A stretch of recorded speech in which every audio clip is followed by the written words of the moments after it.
All right. Cut the audio. Welcome back to Don't Forget Your Flashlight.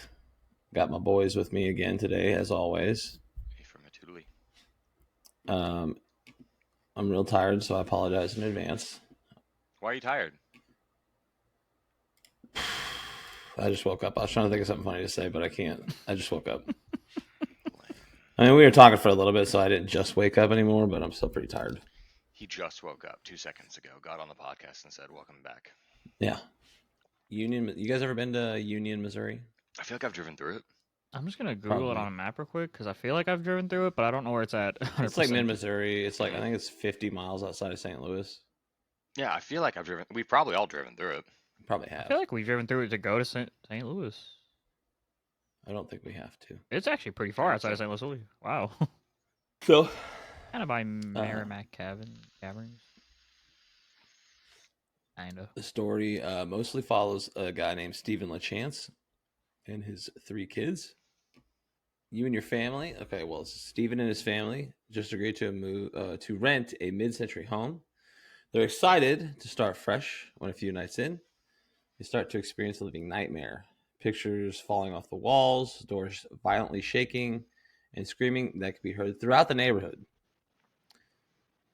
And this is kind of some of Stephen's experiences in the screaming house. In this housing market, I might take a ghost doing all that shit just if I get a good price. Just get some soundproof headphones.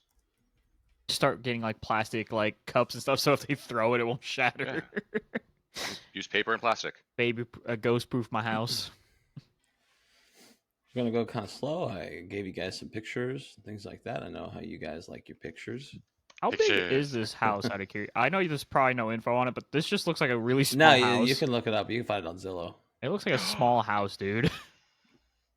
It's bigger than it looks on the outside. Is it like lengthwise? Yeah. Is it like a Harry Potter house where it looks really tiny and then you get inside and it's that tiny little house is actually 5,000 square foot. Is it really? Goes I was like, holy shit, that thing's long as hell. Goes down. Down 5,000 square feet. It's a 7-story. I think there is a basement. It's like it's 1,400 square foot. Apparently, basements are more of a Midwest thing too. They're not really a southern thing, I guess. Union, Missouri. Yeah. I wonder why. I don't know, because like every time I've ever heard anyone in the South talk about like, someone brought up something about like radon because that's a big issue because basements. And I guess down south they don't deal with that because they don't have basements. They don't worry about flooding basements or radon. I don't know. I'm not. Yeah, I found it on Zillow. How big is it? 1,400 square foot. 1,389. So it's not a big house. How many bedrooms? 1 bed, 1 bath. Okay, it looks tiny in this photo. So I was like, that's what it says, tiny. But I think that there's more. No, that's a tiny house. That's a 1 bed, 1 bath. That is a tiny house. Dude, my house is just under, it's just under 1,500 square foot. So my house is only 100 square foot more. Your house is 111 square foot more. And my house is a 3-bedroom. I have a better layout. Actually, so it's a tiny house with a big bedroom. This could just have a really big. They only have one bedroom. picture on Zillow. Like the bedroom would be huge in this house. The picture in the story that will later be in the episode is from Google Images. It was built in 1933. Yeah, I know. It's on 0.3 acres. I know. Okay. Well, I mean, I don't know if people really care about that shit though. Probably not. People care about Zillow. They care about Zillow when they're going to rent or buy a house, but they don't care about it in the story in the context of a haunted location. I was looking for a house today. We got one right here. Is it available? Well, your rent at a haunted house could be $847. That's the rental's estimate. Is it available? Wait, is it available for rent right now? Claim home. Oh, it's off market right now. I'm sorry. Oh, sorry. Okay, yeah. The house we're talking about today is not available. Ruined. I apologize. Last I heard that the owner of the house turned it into a dog kennel. I mean, why not? Poor fucking dogs. That's all I gotta say. Oh my god, the dogs! Like, imagine the spirits now just screaming, banging things, and the dogs are like, ah! The dog's like, get me out of because this story is actually crazy. Because like this isn't like a super popular story, but it's kind of wild the things that Stephen and his family go through. Well, let's get into it. Stop wasting time. But after Steven's wife had left him, Starting strong. Oh, she left him. Starting strong. Was it because the Steven's screaming? wife left him and their 3 kids. So he felt they needed a fresh start. So in 2001, with their apartment lease almost at its end, Steven took his kids and moved to a small Midwestern town of Union. Sorry, This is Missouri before. town of Union. What? This is before. So this is how he got here. Yeah, his wife left him. 2001, they moved to a house because their apartment lease was up. Gotcha. When entering the home for the first time, Steven's daughter said it was warm and inviting and it smelled like homemade cookies. But that's where the happy feelings would end.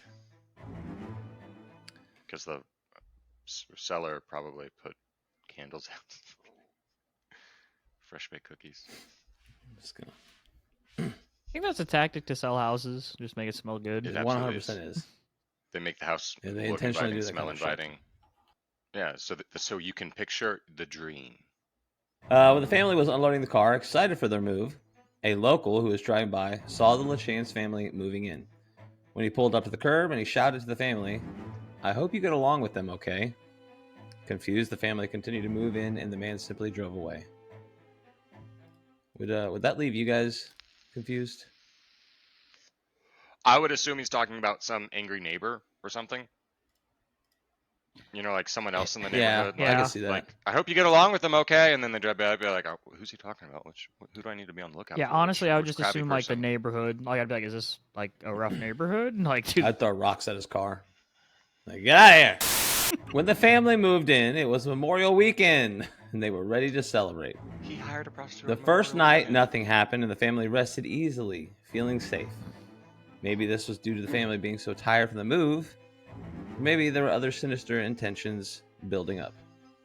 Bum, bum, The next bum. morning, the family awakened. Stephen, while further admiring the home's charms, and noticed something strange. All the interior doors had locks on them. Not on the inside of the doors, but on the outside. You didn't notice that before buying the house? yeah. They were like the small old-fashioned hook and eye locks. So Mm. I feel like you could Oh. easily miss that. It's not like big fucking Deadpool. But No, I was every picturing, like, interior door has the hook Man, thing, right? Yeah. you know those I mean, old- maybe they were up high, and so you're just going room to room really quick, just kind of looking. The doors are open, they're up high. Maybe I could see how he missed those. Continue speculating. real quick. I was picturing a door like this with like that old key that would go either below What is or wrong above with it. your screen? What? Is your screen cracked? No, it's the picture. No, it's the picture. I can't. Put it closer to the camera. Oh, Like I was Closer. picturing one of those it- locks where it's like the old Got like it. you put the it's Yeah. like it looks like one generic key for the whole house and it unlocks every door because it's the same key My bad. basically. No, That's what just the I hook thought and you were eye talking thing. about. I thought your screen was all messed up because it was blurry. Oh no, So sorry. I thought that was just your screen all cracked. I guess I to just crap, wasn't and I was close like, enough what for the it hell? to register or something. But yeah, so I Anyways, was picturing continue that. No, just some hook and eyes. So to continue on, the family thought the latches were weird, but brushed it off and continued unpacking. During the As unpacking, the first incident to happen was when Stephen was hanging a large, heavy painting of 2 angels. His daughter thought it would look great on the wall and hung it up and walked away.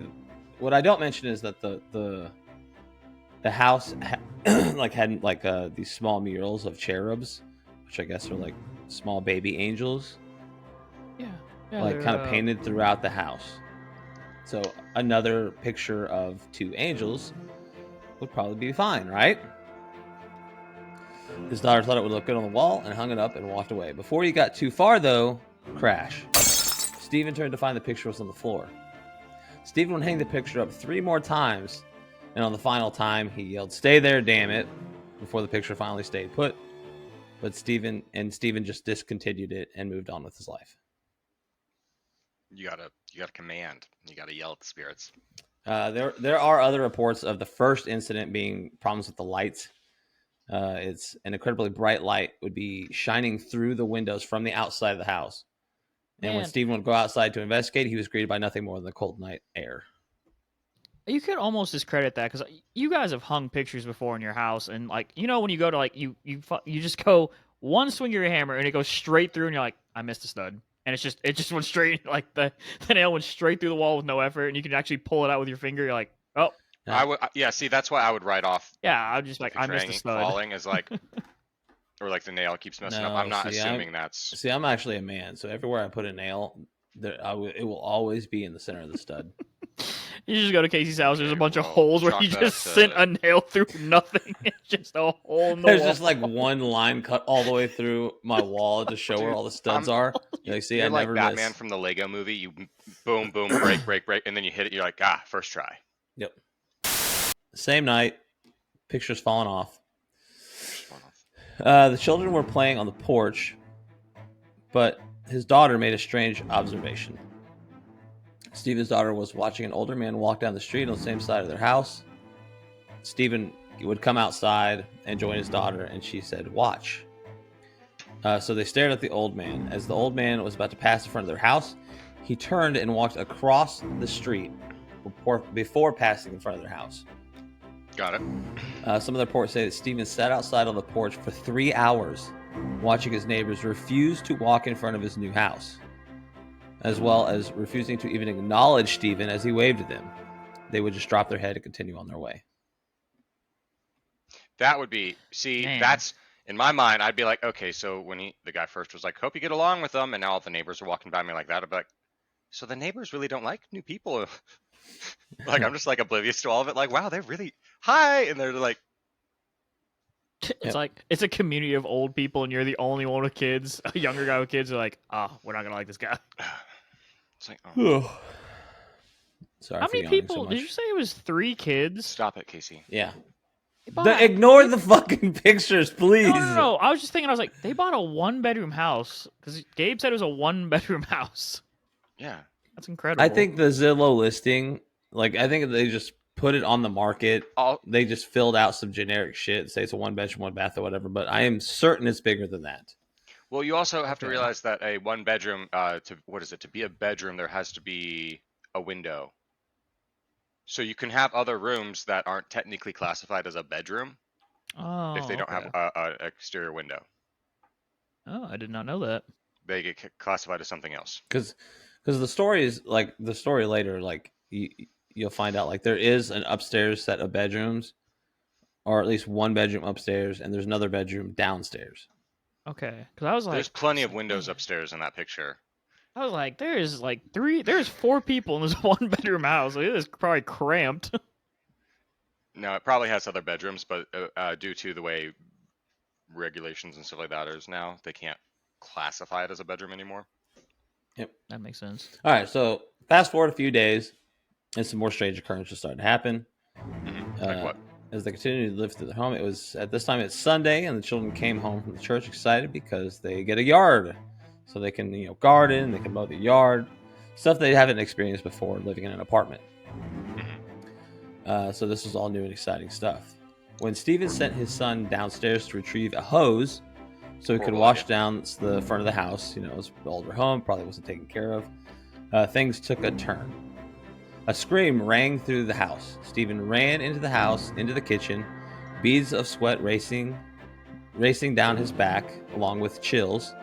He found his son standing in the kitchen, standing in a pool of his own urine. He turned to his father, and in a soft, quivering voice, he said, "Something chased me up the stairs." Stephen looked towards the door to the basement stairs. He saw nothing and continued to stare. His son also whispers, "It was big, Dad."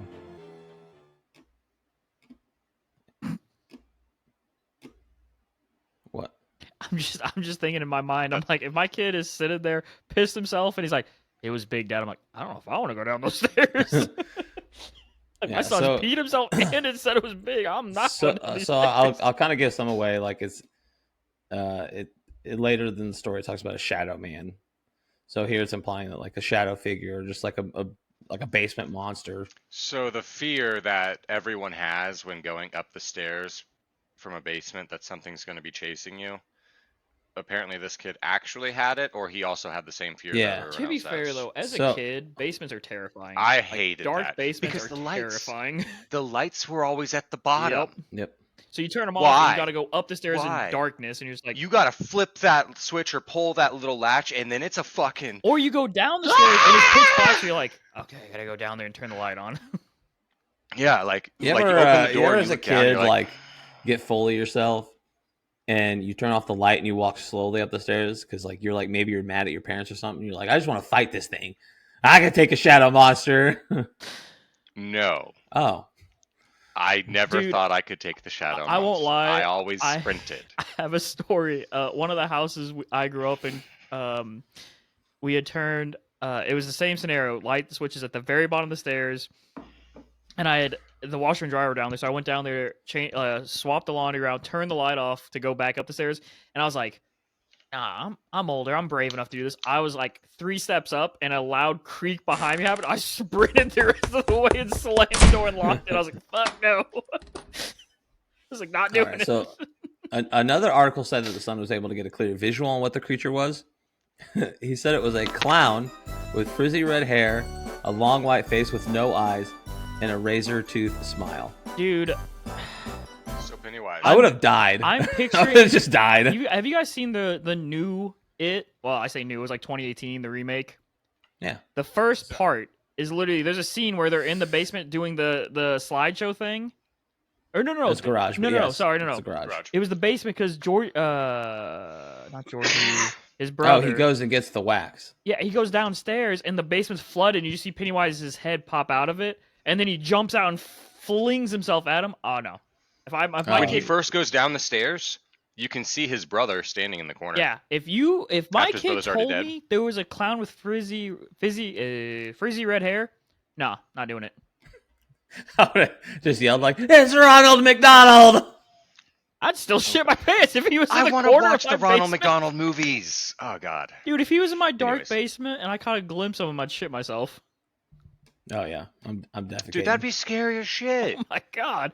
He could Actually, be- if he could any, sit if there there with was just a Happy regular Meal. man standing in my basement, and he's like, "Hello, how are you?" I'd be like, "Ah, an intruder." Like Ronald See- McDonald could stand there with a Happy Meal and I'd shit myself. See, the difference between me and my dad, right? When I remember telling my dad things like there's something scary or something like that, and my dad's like, no, there's not.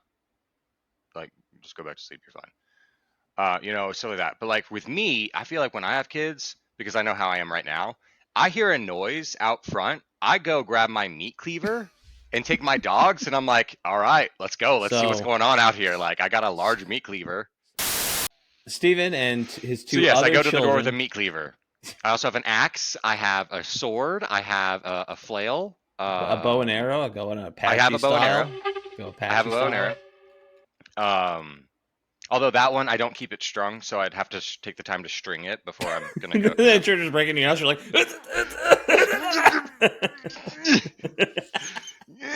No, I would like to get a crossbow though.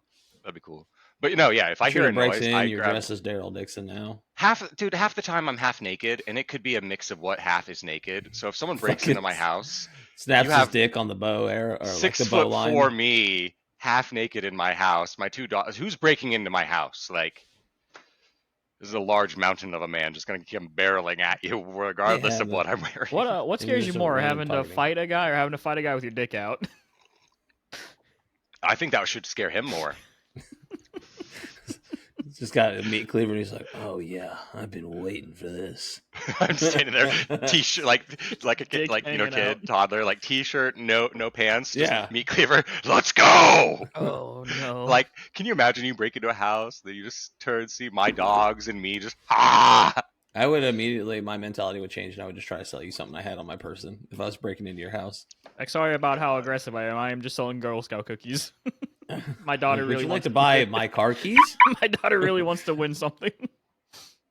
You should leave. All right. Steven and his 2 other children checked the basement and found nothing but the garden hose dropped in a panic. They returned to the kitchen, and Steven got his son cleaned him up with a little teasing from his siblings. Steven chalked it up to nothing more than a child's overactive imagination. I don't know, man. Your kid pissed himself. That's pretty intense. Yeah, but is your kid It's kind of implying that his son More is really young. Yeah. like a young person and kind of sensitive. So like not sensitive, but like Maybe kids he was they coming up don't the always. stairs, and like Gabe said before, like, or maybe it was you, Michael, that there's a creak behind him. It was you, Michael. Yeah, you said there was a creak behind you. It's terrifying when you're a kid. You hear a noise Yeah. behind you, and you're just like, "Someone's behind me." Especially when it's dark Yeah. and you're here because you're panicking. Your hearing goes into like over Dude. noise, and you start hearing everything. The Yeah, and word, maybe whenever he dropped the hose, it like fell down the stairs, and maybe it sounded to him like something was coming up the stairs. dude. Real quick, Who the knows? worst part about it is that staircase, that basement we had at that house. It was one of those staircases where like it's got the steps, but behind like the back of the step, it's open because there's storage behind it. So that's the one where you could reach through it and grab your leg. Hated that.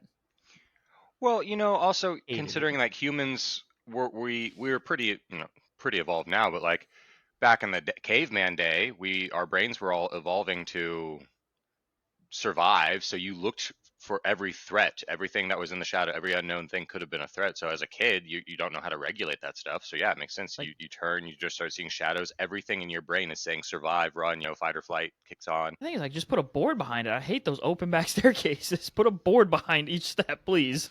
Where you think someone's gonna grab you. I Yeah, hate that. terrifying. And you gotta fucking run up the stairs where your feet kick out behind you. So you're Yep.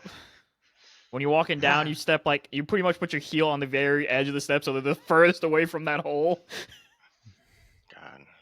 Sorry to keep. Yeah, sorry. No, you're fine. The next few days were uneventful in regards to any weird occurrences. Good. Steven even said that they were happy during those few days, which is kind of significant because remember Steven's wife left him. It'd be the last time he was happy. Yeah, I was like, what's the gap, real quick? Like, is this just like a couple of like weeks after it? Because he's probably still. All of these events, I'm fairly certain take place within like a month. Oh, so this dude is like still so going she leaves, through it. and then within a month they're in this house, and all this is happening.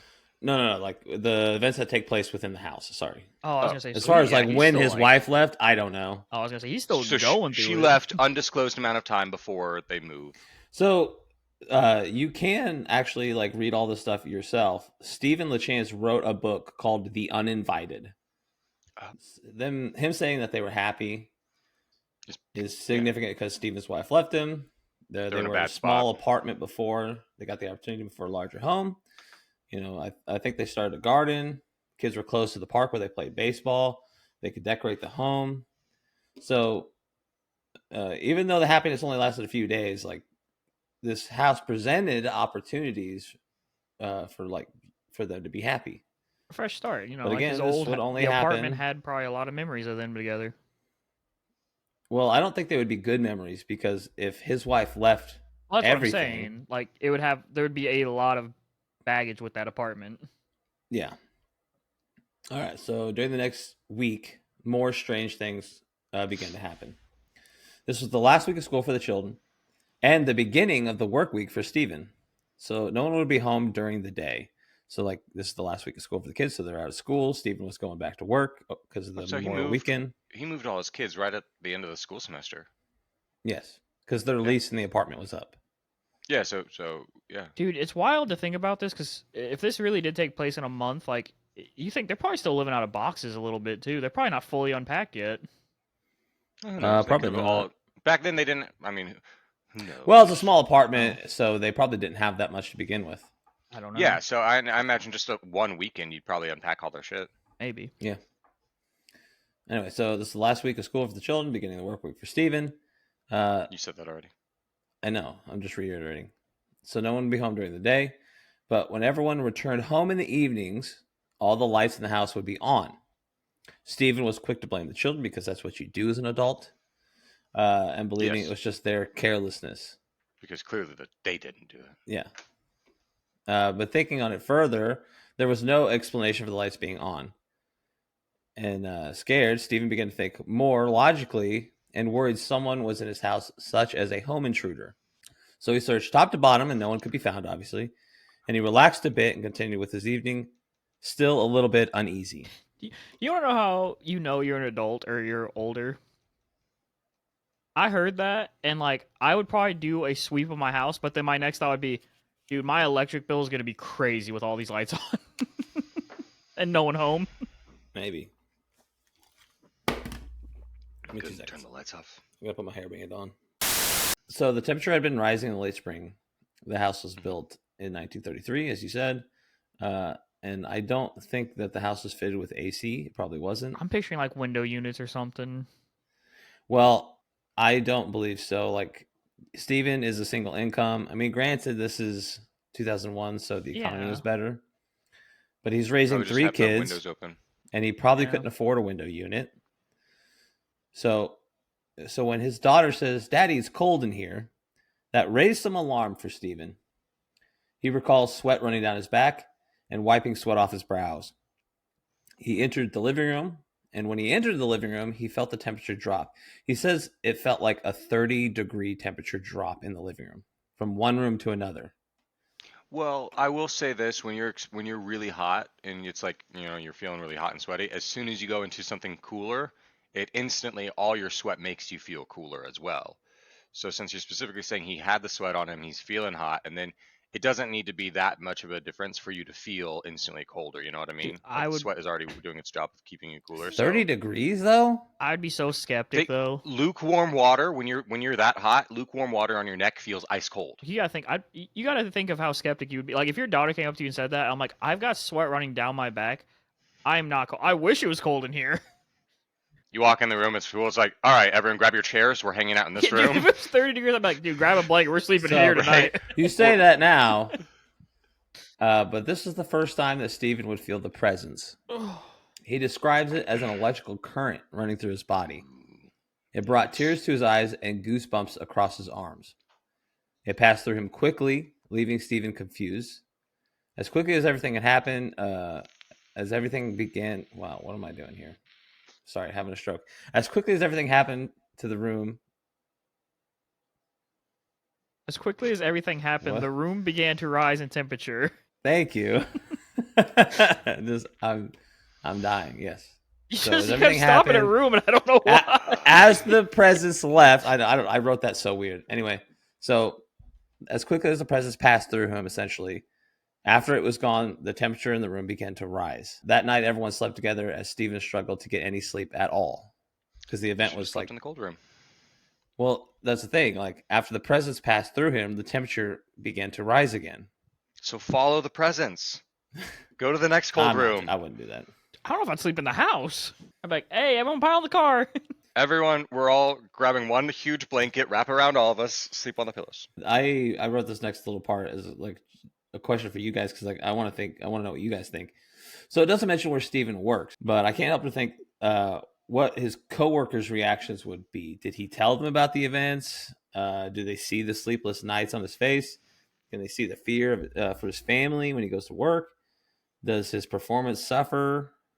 So, like, what do you guys think? Because, I mean, you guys are my friends, so if these kind of weird events were happening, I would talk to you guys about them. I feel like I would tell you guys, and you just give me shit, because, like, that's just what we would do. No, we talk about this stuff enough that, like, out of the blue, if you're like, dude, I think my house is haunted. If you move to a new place and you're like, dude, I think my house is haunted, I'd be like, dude, we're gonna invest in like EVP. We're gonna get some cameras, some DOTS projectors. Gabe knows all about this now. We played Phasmophobia last night. Yeah, we did. Casey, I want you to know, by the way, I regularly see you on a daily basis, and there's many days you look like you've had sleepless nights. Is your house haunted? No, I'm just terrible. Just tired all the time. I don't like getting up early. I still don't understand how you guys sleep so much and so much. What are you talking about? Dude, I'll get like 5 to 6 hours on a nightly basis when I work. Anyway, what do you like? How do you think his work life would suffer, or what his coworkers would think, things like that? I don't know, because I'm picturing him. If this is a new start, I don't know where they came from. So this is probably a new job, so they probably don't know him that well. So they're probably just like, "Oh man, he's probably tired." that new guy's kind of weird. Yeah. He's just been quiet. Well, so later on, I think he has some kind of sales position because later on it talks about him going on a work trip to Indianapolis. Did he leave his kids in the house alone? No, they stayed with their grandma. So I'm assuming that he's been at this job for a while. So I was gonna say, like, I just imagine it'd be a new job, so it's like it'd be hard to say does his See, performance did he suffer? move to a new area, or was he already in Union City and then moved to the house somewhere in Union City? I don't know where he was from. Okay, because I was gonna That's what say, I'm wondering. like, I'm picturing this is a whole new start for him. So he got a new job. Like, this is a whole new town. Yeah. Like, whole new everything. New job, new everything. No, I don't think he got a new job, and I don't think he Maybe he worked transferred. in St. Louis. But I think it was probably closer to St. Louis where he works. So same job, new area. Okay. I believe so. That's fine. That's fair. I don't really know. I think because seeing my friend, my coworkers, because I've got acquaintances and I'd say friends that I work with. I don't know a lot of them that well. I mean, if you guys started saying like stuff like this, I'd be concerned. If one of my coworkers starts saying, "I think my house is haunted," or they just start showing up and they look distraught, I might ask like, "Hey, you doing okay? Like, Yeah, there's only what's like going on?" 5 people at work that I would really like notice. Yeah, I'm just trying to think if like another driver came up to me. He's like, "Hey, dude, I think." Well, because of my own curiosity, it's like, "Hey, I think my house is haunted." I'd be like, "Tell me everything.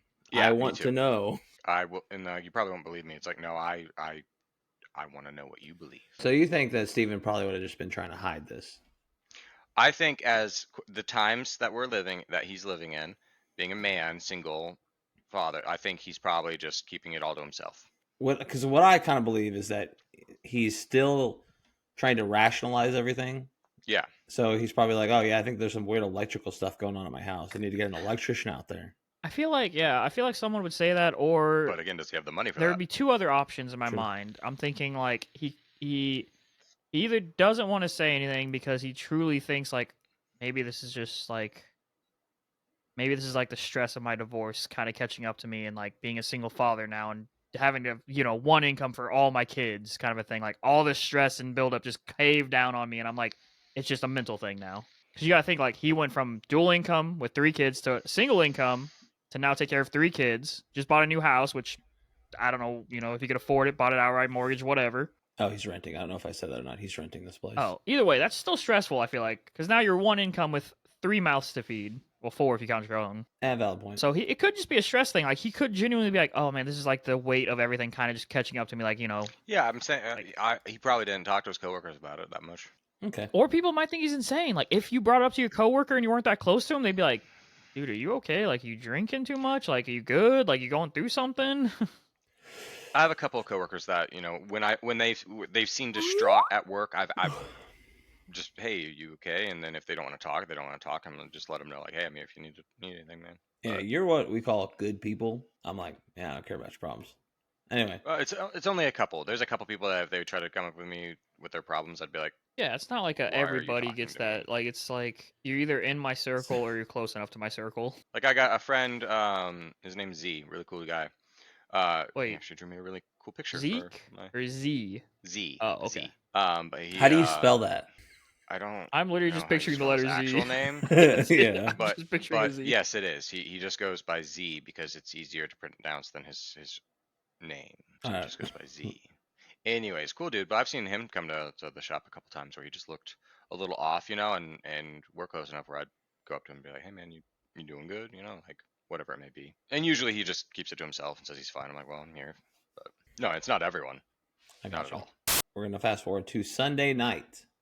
Fast forward to the next Sunday, 1 week later. The family was sitting in the living room talking. Steven had to take a trip to Indianapolis the following morning, and he told the children how they were going to go stay at their grandma's house. Steven talks about how this is a moment he would never forget, and he's thankful his children did not see the same thing as Steven. The children have their backs to the kitchen, but standing in the kitchen doorway was something. Something was moving. He recognized the shape and he realized that it wasn't something, it was someone. There was a shadow figure standing in the kitchen. But he describes this dark figure as a man. Even though the rooms were all well lit, both the kitchen and living room lights were on, the figure was solid. Except there was a moving. It was like a churning, a dark gray black smoke or mist that this form was made up of. This figure, although standing still, like there's this churning. The children had their backs to the figure and were unaware of the terror their father was currently experiencing. Maybe overworked, stress of being a single father, just his mind playing tricks on him.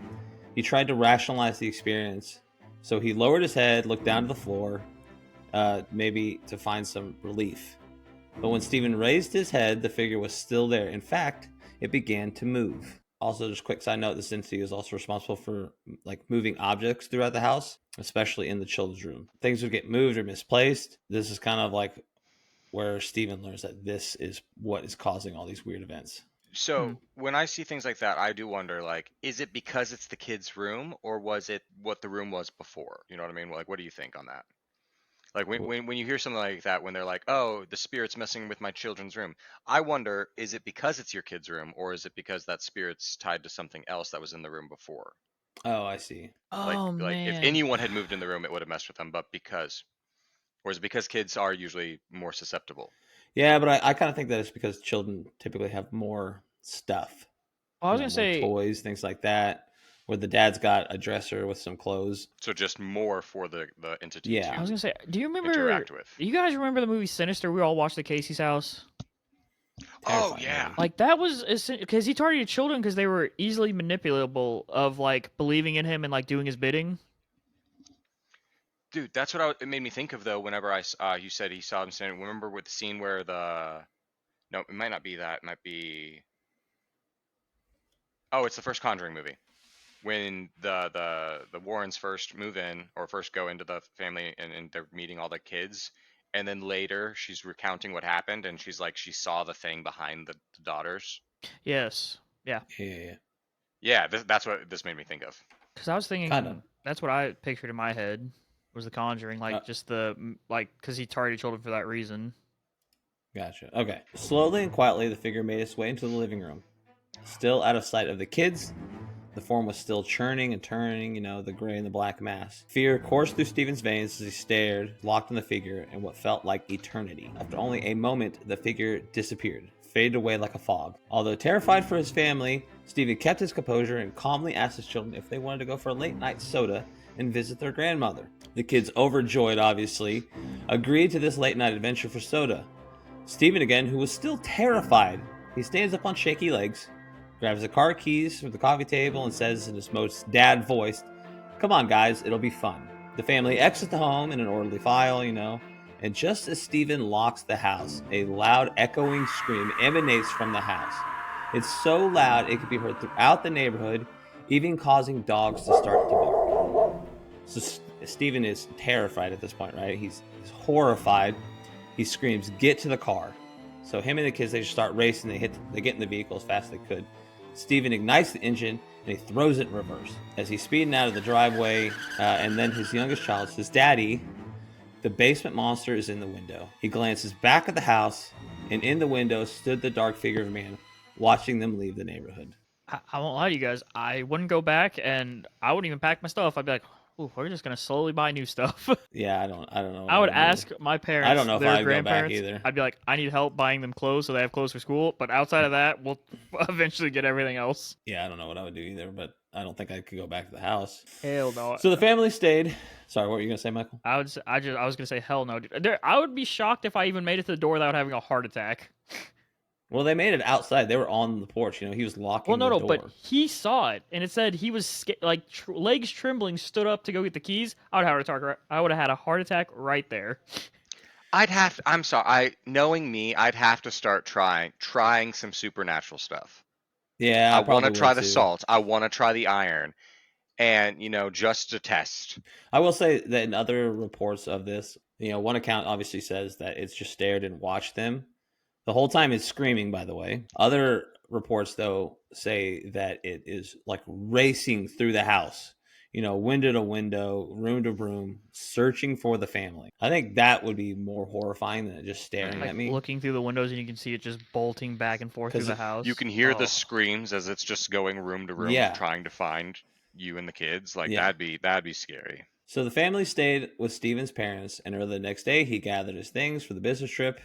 And after being gone for a week, Stephen returned to pick up his kids with a new rational mind. Good on him for still going on that business trip the next day. Well, I mean, he's still blood curdling screams, spirit monsters throughout your house, and you're like, all right, gotta bring home the bacon. Well, you gotta think, all of his money was tied up into moving into this house to begin with.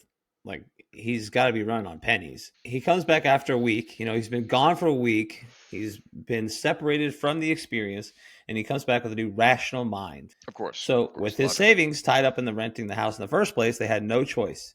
They had to return to the house. The kids didn't. They could have stayed at the grandparents' house.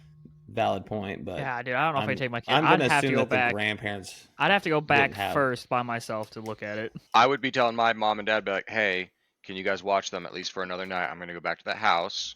I'm calling you guys up. Be like, meet me at the house. Bring the gear." It's like a full So Ghostbusters thing. I think he kept a lot of this secret from his parents at first.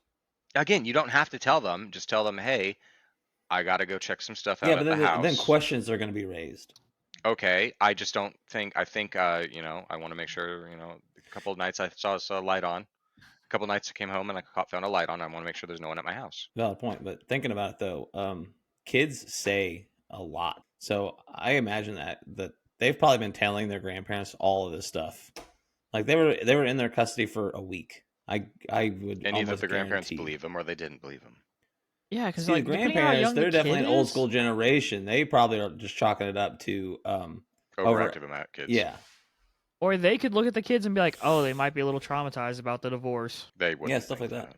Yeah. Well, because it's not even like a divorce. I mean, I'm assuming they got a divorce. You can assume they got a divorce. Well, yeah, but it just says she just left. You just gotta imagine like you see mom and dad every day. She was and then psychic and she leaves. knew what was going to happen, so she dipped out. Maybe, but yeah, the story just says she left. So we don't know if they actually got a divorce or she just got up and left one day. She had a dream the night before of what was going to happen. And that was it. And And she's like, I'm not dealing with woke no up. ghost. Nah, I'm done. So it was Friday night when the family returned, and the weekend went by without an incident. Although no one got very much sleep in the house, Steven decided to take the next week off to spend with his kids because he had been gone all the week before. The family decided that, you know, because in and out of the house a lot in just a short amount of time, and there's an old shed in the backyard, so they decided they would go explore this creepy shed in the back of the yard. Pulling open. Wait. There's a shed in the back of the yard. Yes. He's renting the place, and he has yet to check out the shed. Yes. You know, they've been moving, you know, they've been gardening, and again, they've been in and out of the house a lot already. So they just have been ignoring the shed. So they decided they would go explore the shed in the back of the yard. Pulling open the rusty middle door, they found boxes and boxes of personal belongings to several families. Amongst the belongings was a picture and documents of Captain T. Crow. Crow was the first captain of the Missouri militia during the Civil War. Stephen found out his new house had been built over like slave cabins, I guess is what they're called. Or further investigation revealed a lady named Minerva, which is Captain T. Crow's wife, along with all of his slaves, would have untimely deaths. This would have been due to Minerva having relations with one of the slaves. There's no official cause of death for Minerva or the slaves, so you know, one could think that Captain T. Crow could have been responsible for the deaths of his wife and all of his slaves. No thoughts on that? Fucked up. That's kind of like a bombshell, and you guys don't have any thoughts? That's super fucked up. That's not where I thought this story was going to turn. Yeah. Yeah. That is yeah. We took an interesting turn at least one paragraph ago. So the house is built on where this Captain Crow's slave home cabins were. Yep. I don't know how much land this guy Captain Crow had, like when he originally owned the property. Just where the house is now was the slave quarters. Gotcha. My mind went straight to I only have movie references because I've never experienced this. My mind went to the Candyman, a spiritual being that literally will be called upon if you say his name 5 times in a mirror. But he was a slave who slept with a white dude's wife, and they cut his arm off and replaced it with a hook, and they covered him in honey and let bees basically sting him to death. What a way to go. I mean, kind of similar. I don't know what this guy did to the dude, but I mean, I kind of just feel like he was just quick and mercifulness. I don't know, man. He could have been torturous because it was his wife. Yeah, my first thought was torture. Yeah, I was like, it was his wife. It could have been torturous. Because that's what a lot of I mean, not a lot, but because it makes me think. I don't know why I thought about this. I just kind of picture this guy locking them all in the cabins and then burning the cabins down. Could have. That's another thought. That'd be very torturous. What was the other one? The famous on American Horror Story season 3, the chick, Madam Coven, whatever, who was super fucked up and would torture her slaves. I have no idea. I've never seen Madam American Horror not Story. LaRue. Was it Madame LaRue? Something like that. Madame Zeroni. No, that was Holes. Souls, yeah. I think it was LaRue or something like that. Something like that. But yeah, my first thought was like, this probably got super fucked up super fast. To continue on, he was convinced by his mom to call the landlady and ask some direct questions about this old house. Captain Crow? Is it weird, real quick, that Captain Crow What? kind of looks like Colonel Sanders, by the way? A lot of older white guys. Yeah, but they I all was look like, just it's like such a that was a weird, common look. But he was a captain, not a colonel. So Stephen was convinced That to was the call the difference. landlady, not Captain Crow. He's dead. Oh, okay. Yeah. So Captain Crow was convinced by his mom to call the landlady. Yeah. To ask some questions about the house. Tiptoeing around the questions to not raise any alarm, proceeded in the most normal tone he could manage. He eventually, and not so directly, asked if any previous tenants mentioned anything about Ghost. She's like, no, not that I can recall. And then she goes on to explain that one tenant, a young girl living alone, claimed her deceased father would visit her, but I always thought she was crazy. She also mentions about the personal belongings she left behind in the shed, and she would never come to pick them up. Other belongings were to a male tenant who abruptly left in the middle of the night, leaving everything there. How long did these people live here, he asked. After the landlady pondered the question, she replied, not much more than a year. Stephen thanked the lady and ended the phone call. He wasn't any closer to finding any answers or calming his fears. Is it weird the way he read that? My first thought was, it would piss me off too if she did this. I picture if I saw her in person and she's like, no one ever saw it being haunted. Nah, just like one girl, she was crazy, but she said she saw her father. And then I had a guy who just up and left in the middle of the night. He just but, randomly left. I don't know you know. why, but I mean, he left all his stuff. So if you want it, it's in the shed. No, it's in the shed. So I'm I not gonna pick imagine it that up. this landlady never lived on the property, lived in the house. No, she's probably just someone who like had the Owns info or the listing for it. She's Captain Crow's long descended child. So I also believe that she's of that generation of that ghosts are just ghost stories. You know, they're not real. She probably goes to church. So the rest of the week and weekend was uneventful, and he even convinced himself that it was just a one-time ordeal. Of course, as one does. Yeah, he's doing a lot to rationalize this. A lot. He's like, I really can't afford to leave, so I really need to rationalize I feel like all Yeah. this. he's spending more effort rationalizing this than just accepting it and dealing with it. Yeah, like I would. If I saw a shadow person like stalking my family, I would rather be homeless. Like I don't know what the shadow figure is capable of. I don't know if I would want to hang out there. The rest of the week and the weekend were uneventful, and he convinced himself it was a one-time ordeal. He was in his bedroom on the phone with his mom when the doors in the house began to rattle. He yelled to his kids to quit messing around. The doors began to shake harder. He yells back at the kids to quit playing.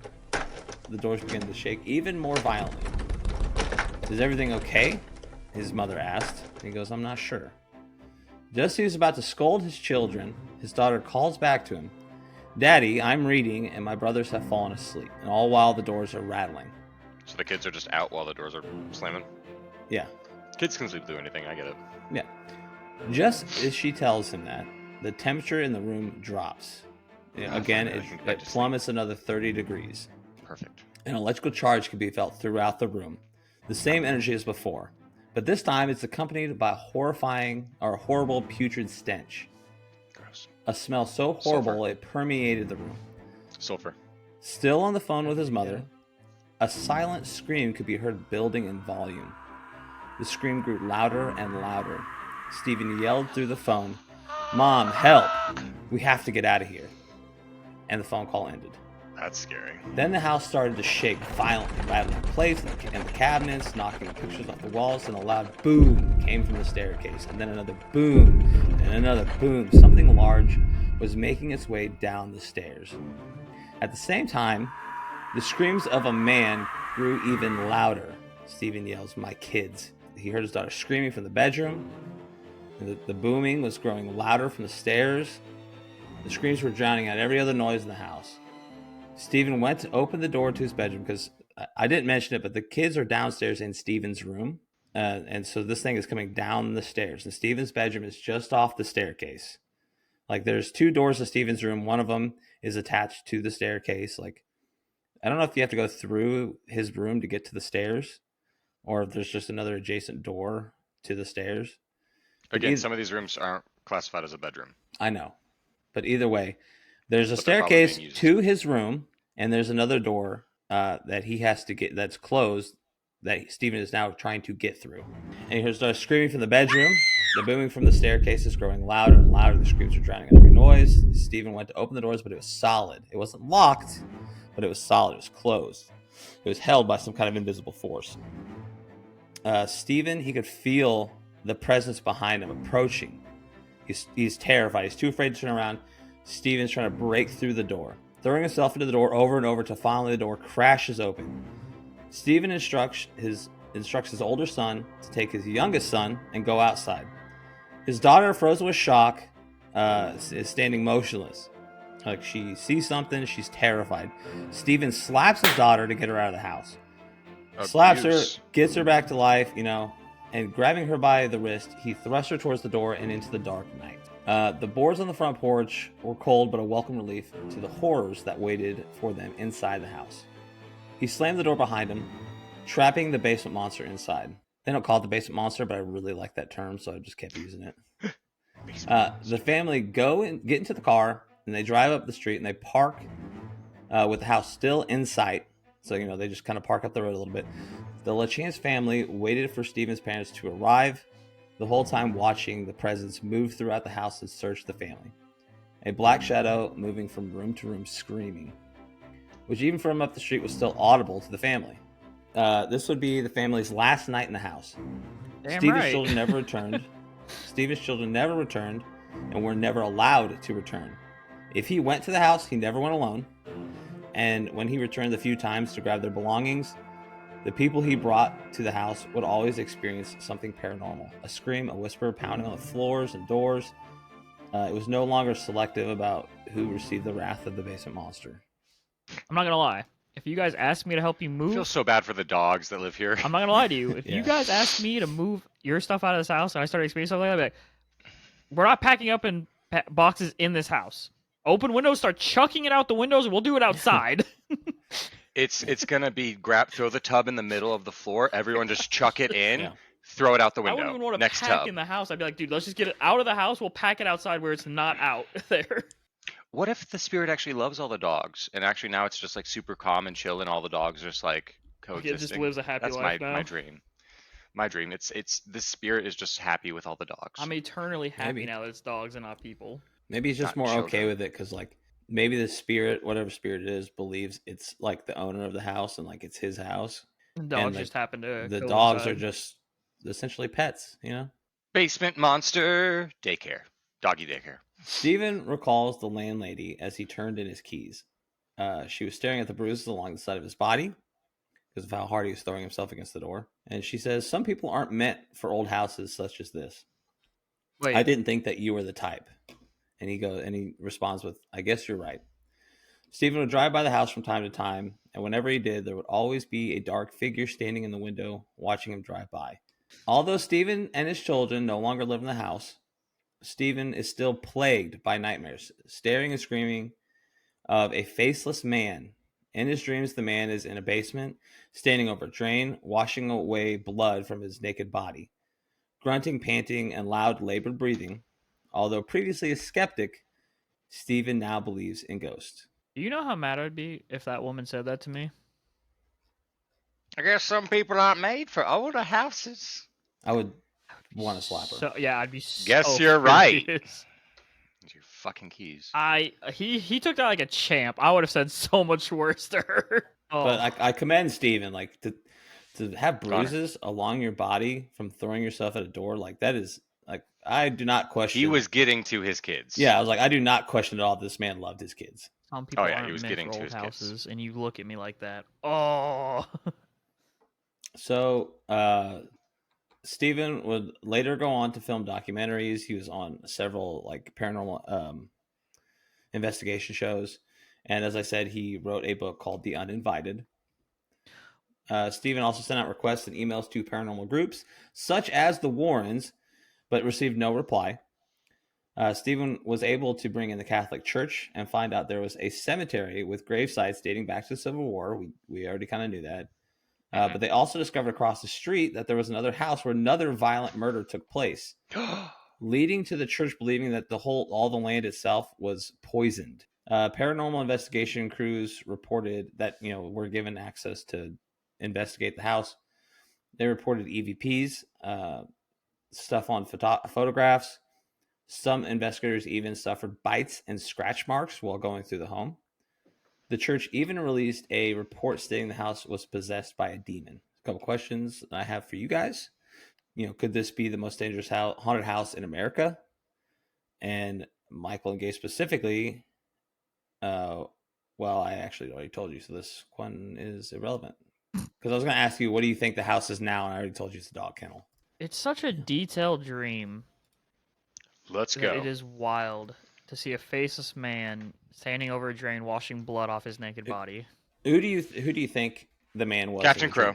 I was like, I don't know. I think it was but I believe it's Captain Crow. I don't know. It's Captain Crow. I don't know. I almost feel like it'd be the black guy that slept with his wife because he was murdered. I believe in. I think that guy Captain was probably Crow. killed. Well, yeah, but he was. Yeah, he was. That guy was probably just a nice guy who was killed. So I feel like he's a vengeful spirit now. What was her name? Marvin? Margaret? Minerva. Minerva. I was gonna say Margaret. He can't even hear me. He's asking questions. He doesn't have his headphones. It's Minerva. Yeah, that was it. But no, the slave, like, I don't think he just washing the blood off. Why would a vengeful spirit be washing the blood off? No, if he was the old. You think it was Crow? If I were a betting man, I would bet it was Crow. Colonel Crow. Why would he want to harm? Why would Crow want to harm anybody? Well, I was gonna say, why would he want to harm anyone at this point? He got the revenge he wanted on the person that cheated. He not only killed the guy that his wife cheated on him with, but he killed his wife that also cheated. It's also there's no guarantee it was him. That's true. Yeah, but that would leave you with if Crow did kill his wife and his slaves, he was so upset, so angry about the act because this is during the Civil War, right? One of the biggest issues was slavery and African Americans. Like, what were we gonna say, Gabe? With Union, because I know Missouri was right in the middle of the Civil War, literally in the middle, and Missouri itself couldn't make up its mind. Very divided. Yeah. I wonder, was Union with the city with the Confederacy or with the Union? I don't know. I mean, it's called Union, but like, I feel like it's called Union, Missouri, but I don't know if they would be with the Union. Man, I don't know enough about the Civil War. What if it's his wife? Because she was killed by, like, if she was killed by him. He says it's a man, and his dream is a man. That's true, I guess. It's a naked, faceless man. Wait, where does it say that? You would be, if it was a naked man, it'd be very easy to identify that it's a man. But he has described it as a shadow figure the whole time. At the end, it's his dream.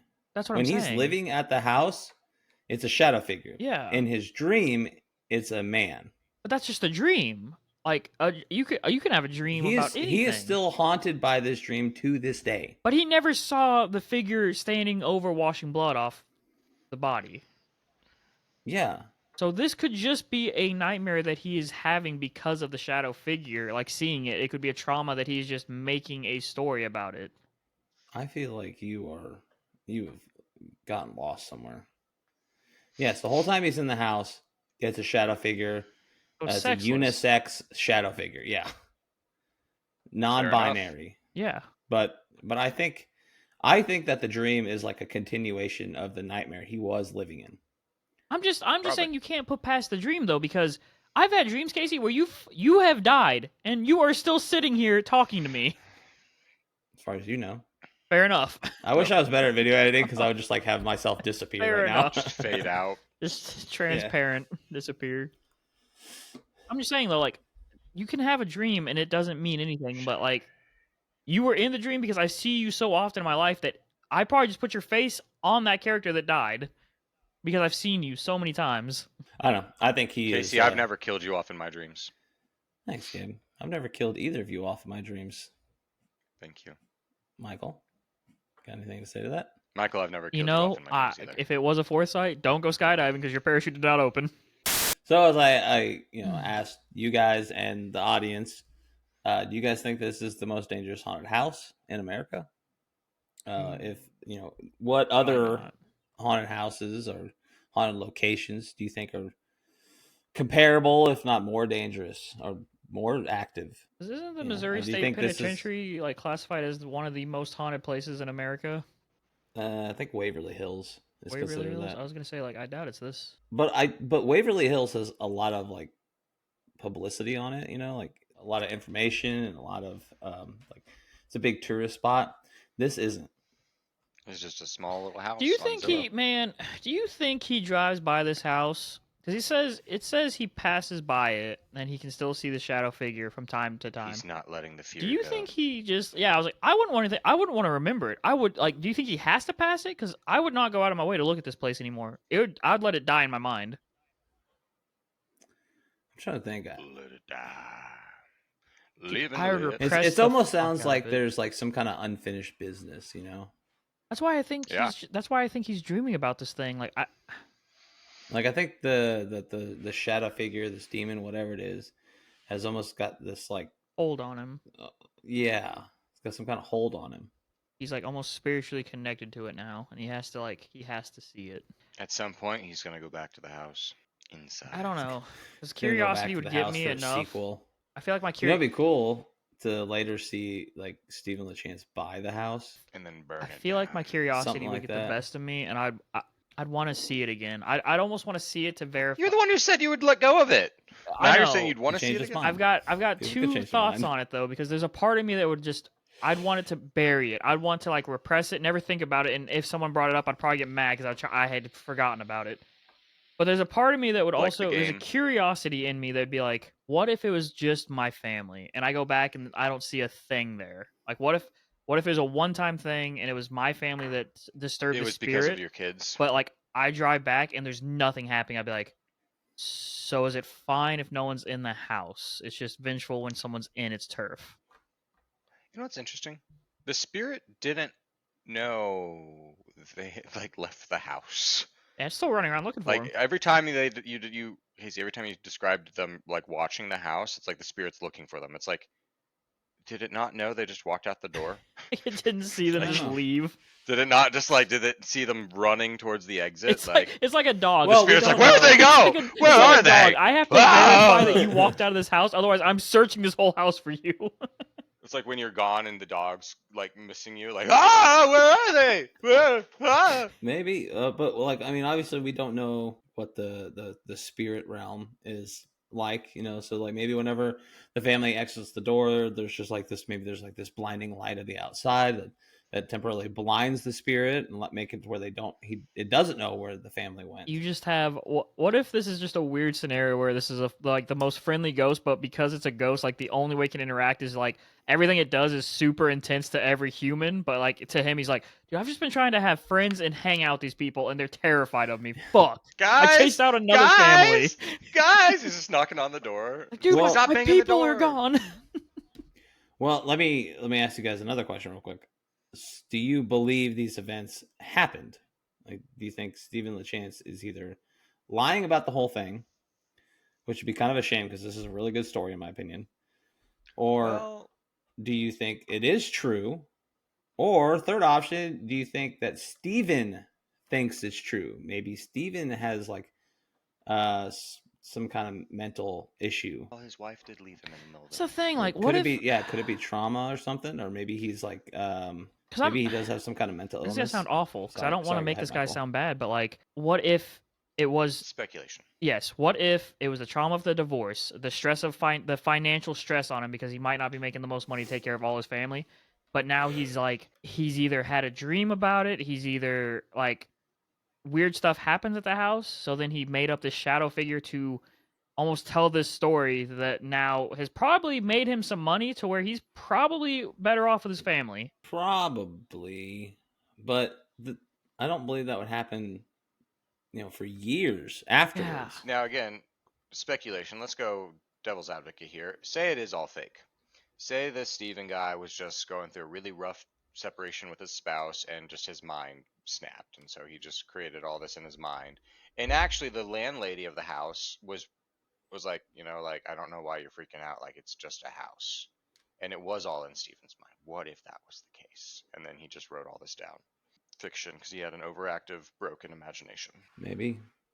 And now to keep people intrigued, he's like, yeah, still to this day when I go by there, I still see it watching me. This is early 2000s, and this is horrible to say, but I'm just like, what MTV if... Cribs. Well, no, I was going to say, what if one of the kids has, like, one of those, like, cardboard cutouts of, like, their favorite sports character or something, and they just keep moving throughout the house? They're like, dude, I keep trying to get in my room, and my dad just yells, shadow figure, and knocks it over every time. I'm just trying to make it to the room. It started in the basement, I'm trying to get it to my room. So I will kind of argue what you said, Gabe. So as it says later on that investigation groups have come into the property, and some people have left with like bites and scratches. How do you explain those? Because people are liars. Those people are liars. Like, have you seen some of those ghost TV shows? It's like, they're like, ah, did you hear that? Did you see that? The door just moved. And the camera's like... The slowest pan ever.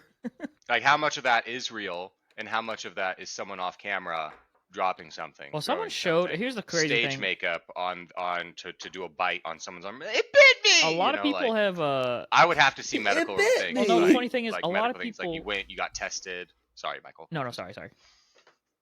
No, go ahead, sorry. Oh, I was saying I would need to see, did... A follow-up? Did they actually go to a doctor to follow up with a random... Because like if I walked into a house and I walk out and there's a bite mark on me, I'm going to urgent care and being like, test this. Yeah, what Test is this? This shouldn't have been here. Nothing actually... I walked into a house, I left, and I have a bite mark on me that looks vaguely human with a snaggletooth. Like... With a snaggletooth. Snaggletooth, that was specific. The doctor's like, yep, that's a human bite mark. But they need to go to a dentist. And now I'm calling the police and being like, what the hell? What would be weirder if you went into that situation and they're like, oh, yep, that's a human bite mark. Or if they're like, I don't know, it kind of looks like a horse I once had. You're like, you're telling me a horse bit me? I was bit by a spirit horse? Yeah, I'd be like, I'm scared. Now I'm more confused. No, I was going to say, there's people that have broke down that. And you know what's really funny? In those dark lit rooms, you can have fishing line tied to a doorknob and you can't see it. And you can pull it to shut a door, have a door slam. That's a way they do it in literally that's one of the techniques they do in movies to make horror movies. Because they're in a dark lit room and they're using night vision, it doesn't pick up the string, the line, the fishing line. Yeah, because it's clear. So I think a lot of that stuff, when you're like, how do you explain that? It's like, again, people are liars and they want publicity. They want people to watch their... Because it'd be really boring if you go into a haunted house with a bunch of cameras and nothing happens. Yeah, you can't make a TV show episode of that. That doesn't sell. You're just like, we stayed in Union, Missouri, haunted screaming house all night, and nothing happened. And it's just them walking around in an empty house. They're like playing poker at one time. I would like to see... I would like to read the book because I'm wondering if he adds more emphasis to stuff to to sell the book. So then I'm like, okay, now I'm starting to think this might be a lie because you're adding stuff just to really sell the book now. That's why I'm like, if we're to play, obviously, if this all really happened, that is a horrifying thing to happen to him and his kids, and that is a traumatic experience. Those kids are gonna probably need therapy, honestly. Off chance that it's all fake, then this was all just phony, and because I think some of those ghost adventure stories are completely which his book probably pays for now. They probably can pay for therapy. And they even made a movie about fake ones turning into real ones. It's called Grave Encounters, and that's actually a pretty good movie. That's the problem with it, because I'm skeptic enough to where I'd want to go back to the house to see it again, but I'm also terrified enough if I live through it that I'd never want to see it again. All right, we're just gonna have to get together and start our own investigation. Well, hold up now.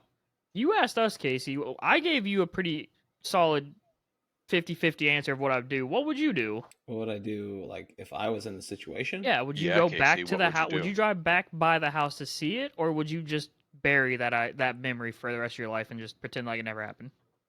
What would you do, Casey? That's tough. Because one part of me would never want to put myself in that experience again. I'd never put my kids through it. I'd go alone every time. If it was real or fake, or if only I experienced this, whatever the case may be, part of me would not want to experience this again if it was that traumatic. The other part of me would want to know what actually happened. Am I hallucinating? Do I need to get medical attention? Or was this real? Did these events actually happen to me? I would want to confirm it. like on the other side of me. So yours would be more of like your own mental sanity. You'd want to keep in check. You'd want to make sure it's like, am I insane or did this really happen? Yeah, pretty much. I have no idea how That's I'd actually fair. respond. I would need to have this happen to me because reading Yeah. it, I could be skeptical. I could try to rationalize all of it. I would need to know, oh shit, my pantry door is slamming shut and there's literally nothing there. My dogs are freaking out. Like I'd have to, what I don't know how I would react because that's never happened to me. I've never actually been in a situation like that.